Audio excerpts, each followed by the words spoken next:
আলোচনা কি চলবে? আমার কথা কি বোঝা যায়? সম্মানিত ভাইরা, তাহলে কোরআনটা নিয়ে গবেষণা করা দরকার আছে না নেই? চলেন আজকে কোরআন নিয়ে গবেষণা করব, শুধুমাত্র একটি আয়াত। জোরে কোন কয়টা? আর একটু জোরে বলেন কয়টা? একটা আয়াতের ভিতরে আজকে আল্লাহ রাব্বুল আলামিন আমাদেরকে কি বলেছেন সেই কথাই আজকে আমি আপনাদেরকে শোনাবো। চলেন শুনি। আল্লাহ রাব্বুল আলামিন সূরা বনী ইসরাঈলের 1 নম্বর আয়াতে কারিমার ভিতরে तमाम পৃথিবীর মানুষদেরকে একটা নিদর্শন দিয়েছেন, যেই জিনিসটা দিয়েছেন এইটা আমি আপনাদেরকে এখন বলবো। আল্লাহ বলতেছেন, সুবহানাল্লাযী আসরা বিআবদিহি লাইলাম মিনাল মাসজিদিল হারামি ইলাল মাসজিদিল আকসা। আল্লাহু আকবার কোন। আল্লাহ বলতেছেন, আমি আমার বান্দাকে রাতের বেলা ভ্রমণ করিয়েছিলাম মসজিদুল হারাম থেকে মসজিদুল আকসা। মারহাবা কইবেন না? ভ্রমণ করাইছেন কাকে জানেন কি? বিশ্বনবী হুজুর আকরাম সাল্লাল্লাহু আলাইহি সাল্লামকে। মিরাজের রাতের যে ঘটনা, মিরাজের রাতের যে কাহিনীটা, এইটা আজকে আমি আপনাদের সামনে বলবো। আপনারা শুনবেন না বাড়িতে যাবেন? কথা বলেন, শুনবেন না বাড়িতে যাবেন? কারা কারা শুনবেন একটু হাতটা তোলেন তো দেখি। নারা দেন, নারা দেন, নারা দেন। নারায়ে তাকবীর, লিল্লাহে তাকবীর। আল কোরআনের আলো, আজকের মাহফিল, আজকের মাহফিল। নারায়ে তাকবীর।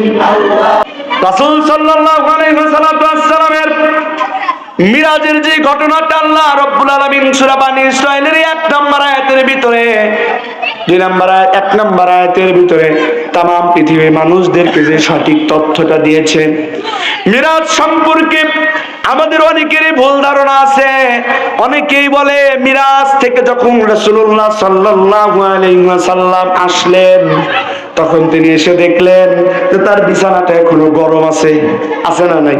এরকম কথা প্রচলিত আছে না?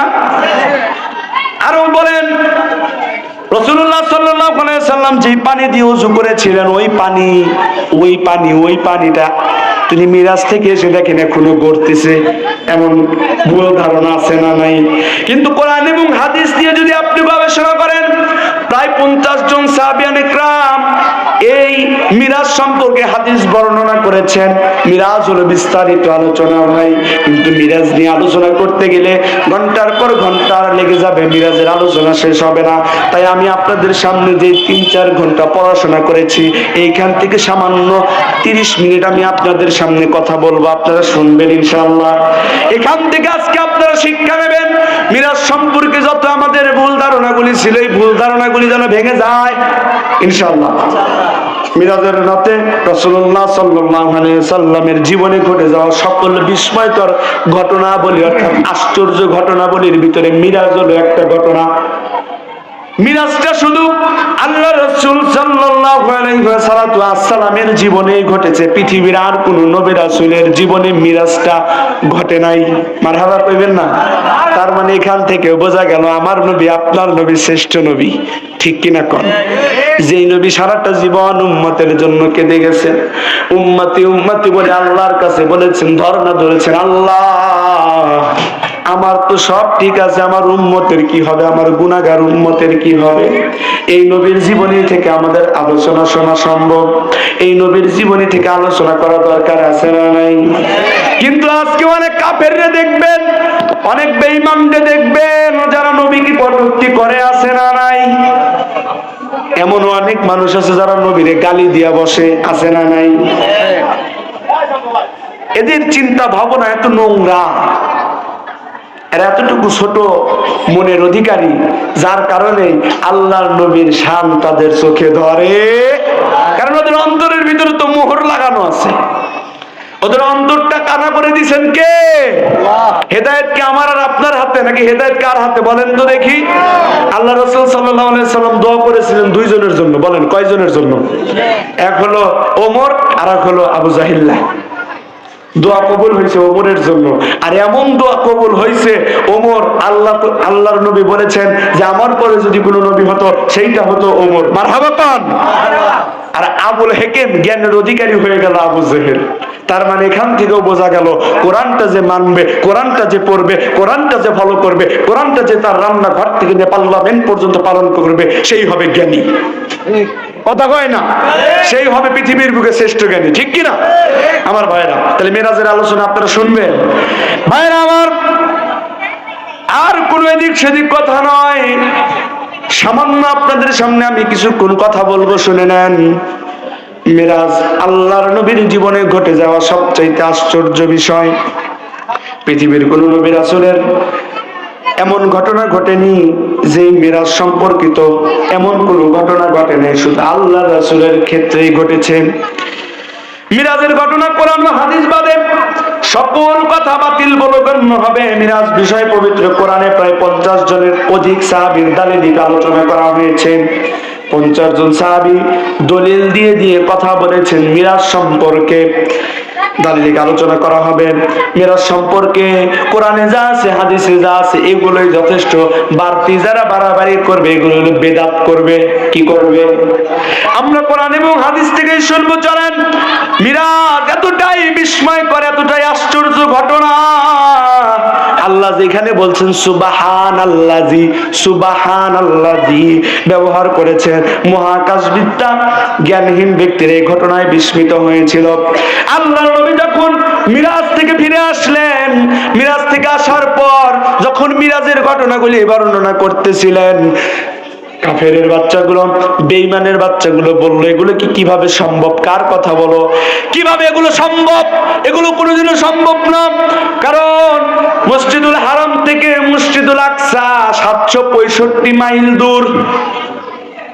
তৎকালীন সময়ে প্রায় 40 দিন সময় লাগতো মসজিদুল হারাম থেকে মসজিদুল আকসায় পৌঁছাতে। সেখানে এক রাত পুরো না। আল্লাহর নবী বলেছেন যে আমি এক রাতের 1/3 অংশে জান্নাত, জাহান্নাম, সিদরাতুল মুনতাহা, প্রথম আসমান, দ্বিতীয় আসমান, তৃতীয় আসমান, ষষ্ঠ আসমান, সপ্তম আসমান সহ তামাম পৃথিবীর জান্নাত, জাহান্নাম, বাইতুল মুকাদ্দাস, বাইতুল আকসা যা কিছু আছে সব কিছু আমি ভ্রমণ করে এসেছি। আল্লাহু আকবার কন। আচ্ছা, আল্লাহ যদি ঘুরায়, আল্লাহ যদি ঘুরায়, আমার আপনার ঠেকানোর সাধ্য আছে? আমার ভাইরা, যে কথা বলতেছিলাম,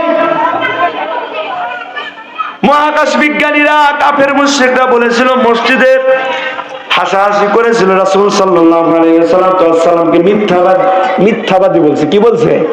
যে নবী তুমি পাগল হয়ে গেছো, তুমি তো মিথ্যাবাদী, মিথ্যা কথা বলতেছো। এগুলো কেউ কয় নাকি? কি কও না কও? তুমি এত দূরের রাস্তা 1/3 রাতের অংশে পৌঁছাইছো, আবার আসছো, ফজরের নামাজ আবার এই জায়গায় পড়ছো, কি কও তুমি? এগুলো কখনো বিশ্বাস হয় না। আজকালকার যুগেও দেখবেন কিছু ইহুদি নাসারা খ্রিস্টান আছে যারাও বলে, মুসলমানের নামে মুনাফিক আছে যারাও বলে যে এগুলো কখনো সম্ভব না। আছে না নাই? ভাইরা আমার, যে কথা বলতেছিলাম, আধুনিক যুগের নাস্তিকেরাও তা অস্বীকার করে। তারা বলে কিভাবে এত অল্প সময় পৃথিবীর জমিন থেকে মহাকাশ ভ্রমণ করে ফিরে আসা যায়। মাধ্যাকর্ষণ শক্তি, গ্র্যাভিটেশন পাওয়ার ভেদ করে স্থূল দেহ সম্পূর্ণ একজন মানুষ অক্সিজেন মাস্ক ব্যতীত বাইনারি স্টার অর্থাৎ যুগ্ম নক্ষত্র, ক্লাস্টুর, গুচ্ছ নক্ষত্র, গ্যালাক্সি, সূর্য, কমেট, ধূমকেতু, ব্ল্যাক হোল, তালুকদার গহ্বর, ইভেন্ট হরিজন ইত্যাদি পার হয়ে আকাশে পৌঁছাবে কিভাবে?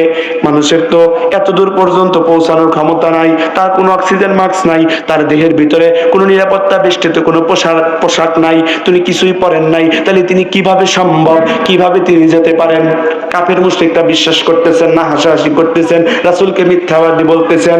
আবু বকরের সাথে দেখা হয়েছে, আবু বকরের ডাক দেখায়, আবু বকর, আবু বকর তুমি কি জানো তোমার নবী নাকি কালকে রাতে মেরাজে গেছিল, মেরাজে যাইয়া নাকি আল্লাহর সাথে দিদার করছে, মেরাজে যাইয়া নাকি বাইতুল আকসায় গেছে, বাইতুল মুকাদ্দাসে যায় নাকি 2 রাকাত নামাজ আদায় করছে, এরপরে প্রথম আসমান থেকে সপ্তম আসমান পর্যন্ত ভ্রমণ করেছে। দেখছো নি আব্দুল্লাহর বেটা মুহাম্মদ কি কয়? তুমি কি বিশ্বাস করো? আবু বকর ডাক দিয়া কয়, কথা বলছে কি? কথা বলছে তোমার নবী।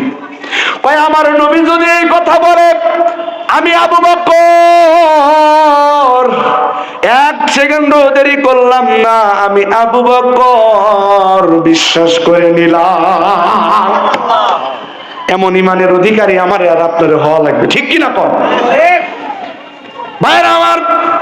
আল্লাহর নবী আকরাম সাল্লাল্লাহু আলাইহি ওয়াসাল্লাম সশরীরে সজাগ সচেতন অবস্থায় মসজিদুল হারাম হতে মসজিদে আকসা হয়ে মহাকাশ ভ্রমণ করে সিদরাতুল মুনতাহা সফরের পর জান্নাত জাহান্নাম পরিদর্শনের পর ইসরা এবং মিরাজের সফর সম্পূর্ণ করেন। আল্লাহু আকবার বলেন। এটাই সত্য, এটাই বাস্তব।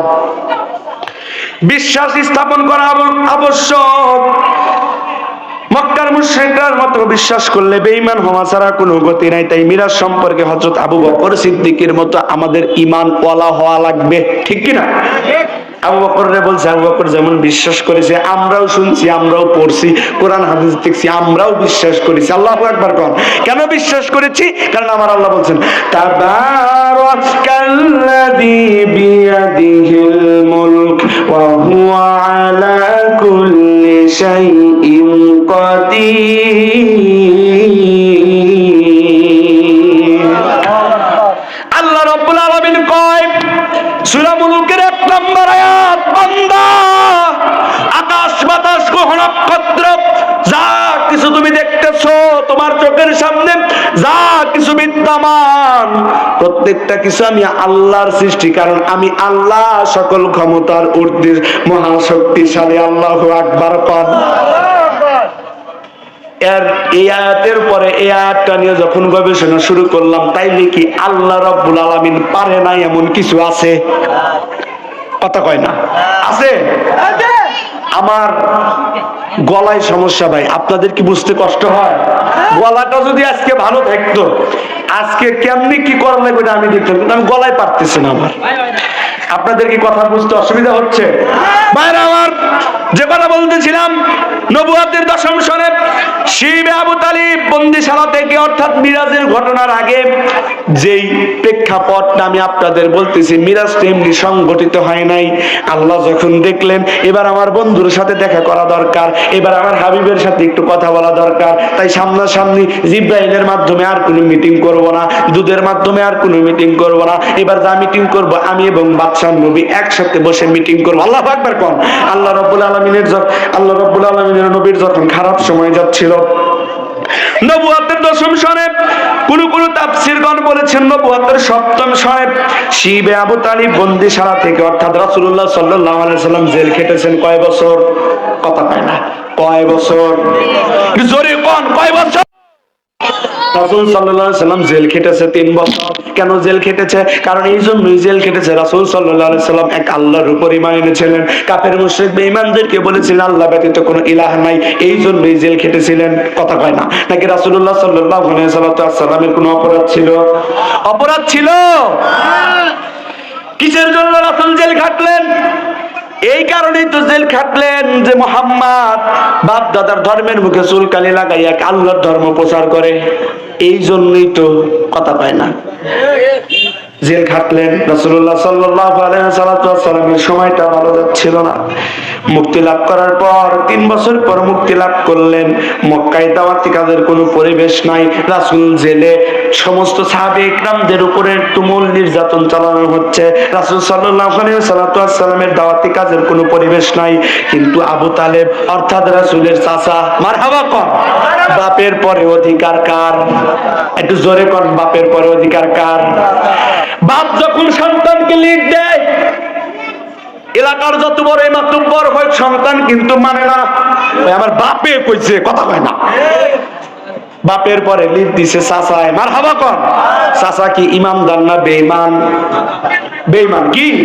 কিন্তু ভাতিজা, আপন ভাতিজা মুহাম্মদ, তোমার কোনো অসুবিধা নেই, তুমি কাজ করো, পিছনে আমি আছি। আল্লাহু আকবার কর।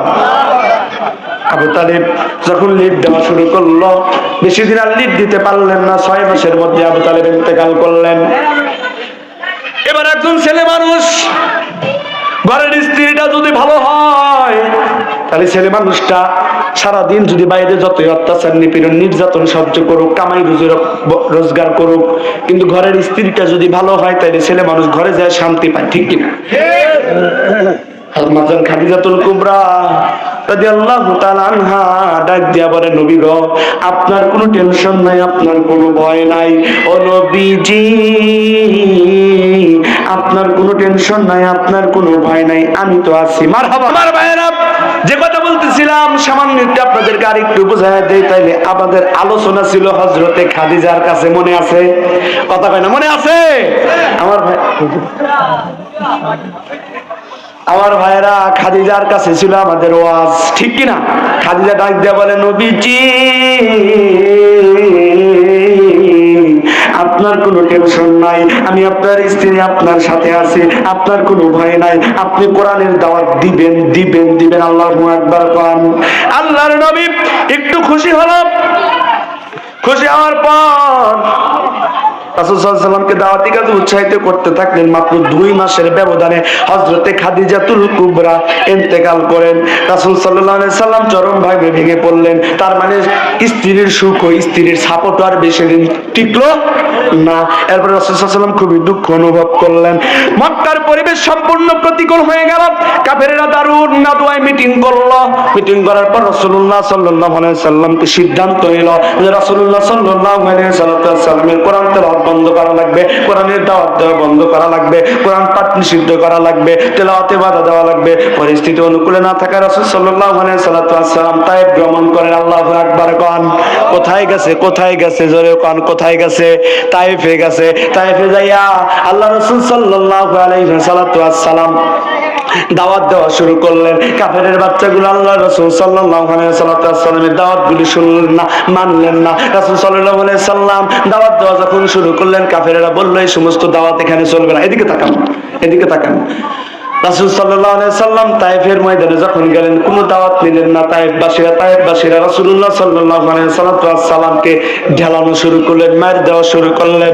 আল্লাহ রাসূল সাল্লাল্লাহু আলাইহি ওয়াসাল্লামের পালক পুত্র যায়েদ বিন হারিস রাদিয়াল্লাহু তাআলা আনহুমাকে নিয়ে যখন দাওয়াতি সফরে বের হলেন, রাসূলুল্লাহ সাল্লাল্লাহু আলাইহি ওয়াসাল্লামের প্রত্যেকটা শরীরটাই ক্ষত বিক্ষত হয়ে গেল। আল্লাহ রাসূল সাল্লাল্লাহু আলাইহি ওয়াসাল্লামের কাছে জিবরাইল এসে বলে, নবী একটা বার বলেন এদেরকে ধ্বংস করে দেই। আল্লাহর নবী বলে, না, এদেরকে যদি আল্লাহ ধ্বংস করে দেয় আমি কাদের কাছে দাওয়াত দেব? আল্লাহু আকবার বলেন। রাহমাতুল লিল আলামিন নবী, রাহমাতুল লিল আলামিন নবী, কোরআনে প্রমাণ।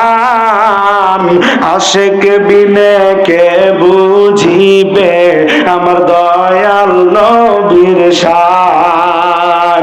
উম্মত বিনে কে বুঝিবে আমার দয়াল নবীর শান।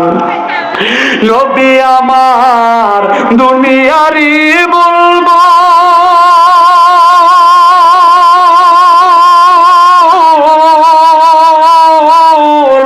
আমার আল্লাহ ভালোবেসে নামটি দিলেন হাবিবে রাসূল। মারহাবা কইবেন না? নবী আমার মদিনারি বুলবুল,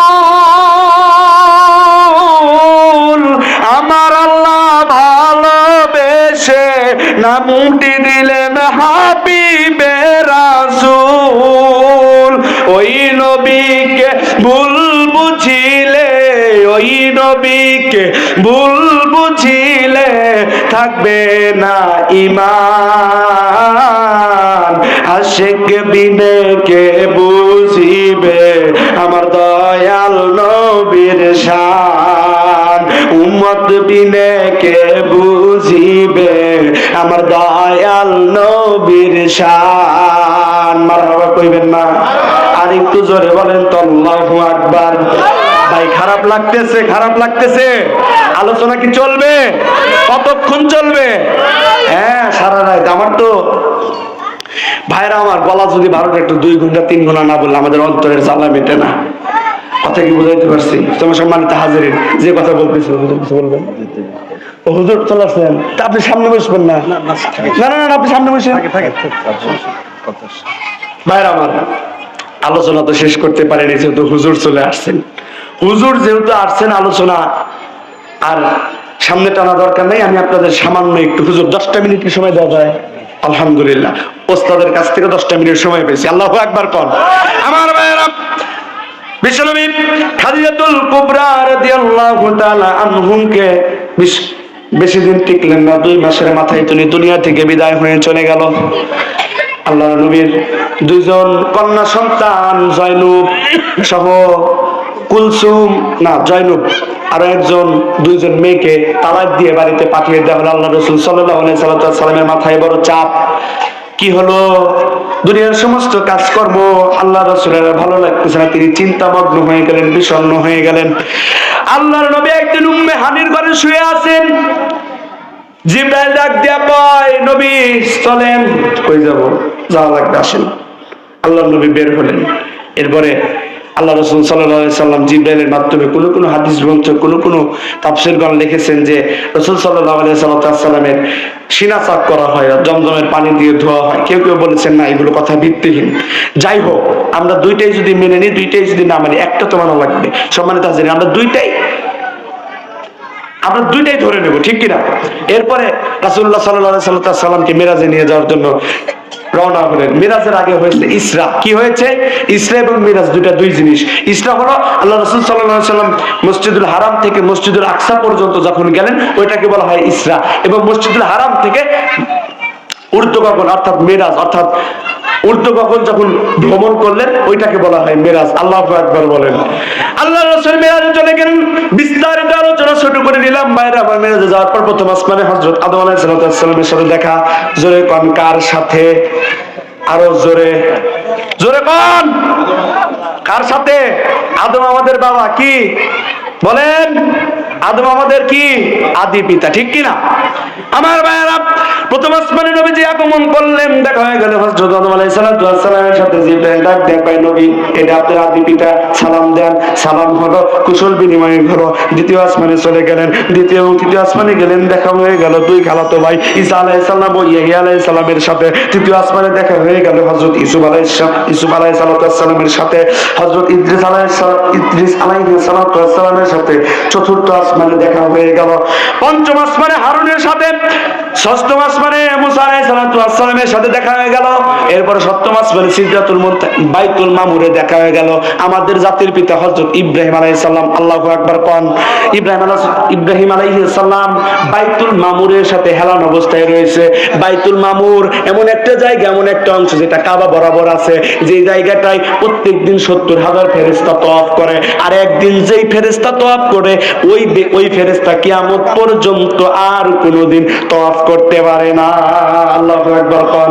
তার মানে এখান থেকে বোঝা গেল আল্লাহ রাব্বুল আলামিনের কাছে কোটি কোটি বিলিয়ন মিলিয়ন হিসাবের বাইরে ফেরেশতা আছে, কথা কয় না, ঠিক কি না? আমার ভাইয়েরা, বিশ্বনবী আকরাম সাল্লাল্লাহু আলাইহি ওয়াসাল্লাম চলে গেল মিরাজে, আল্লাহর সাথে দেখা হয়ে গেল। অনেকেই বলে যে তীর যেরকম নিকটবর্তী হয়, এর চাইতে নিকটবর্তী হয়ে আল্লাহ রাসূল সাল্লাল্লাহু আলাইহি ওয়াসাল্লাম আল্লাহর সাথে দিদার করেন।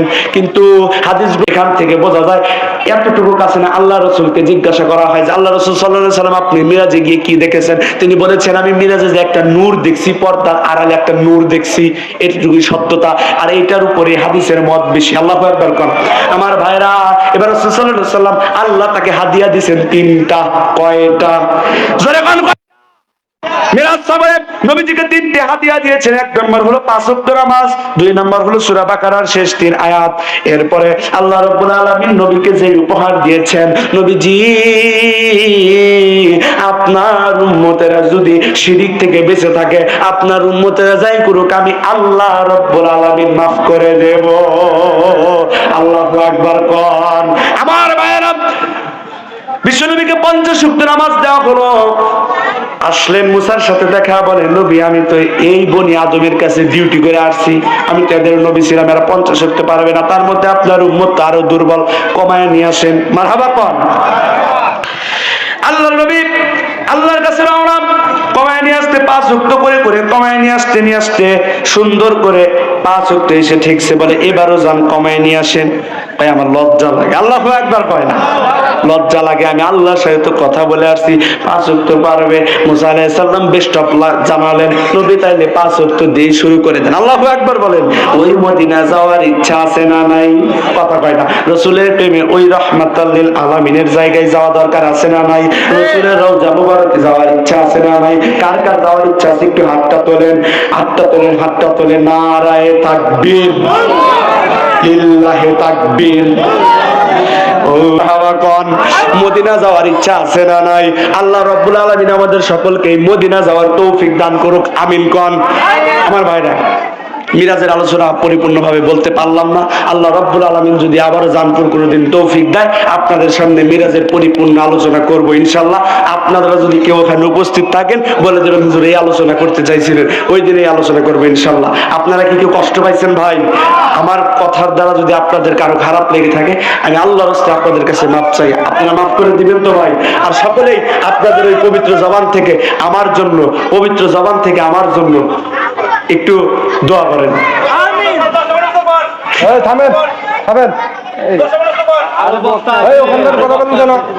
বক্তা আছে ভাই, আমার বড় ভাই আছে। না না, যাই হোক ভাই, আপনাদের পবিত্র জবান থেকে ইনশাল্লাহ আপনারা আমার জন্য দোয়া করবেন তো ইনশাল্লাহ। আল্লাহ যেন আমাকে দিনের ময়দানে কবুল করে, আমিন কোন। আর 5 ওয়াক্ত নামাজ আমরা সবাই জামাতের সঙ্গে আদায় করবো ইনশাআল্লাহ। পাক যেন আমাদের সকলকে ইসলামের জন্য, কোরআনের জন্য কবুল আর মঞ্জুর করে, বলেন আমিন। আখির দাওয়ানা আলহামদুলিল্লাহি রাব্বিল আলামিন। আসসালামু আলাইকুম ওয়া রাহমাতুল্লাহি ওয়া বারাকাতুহু।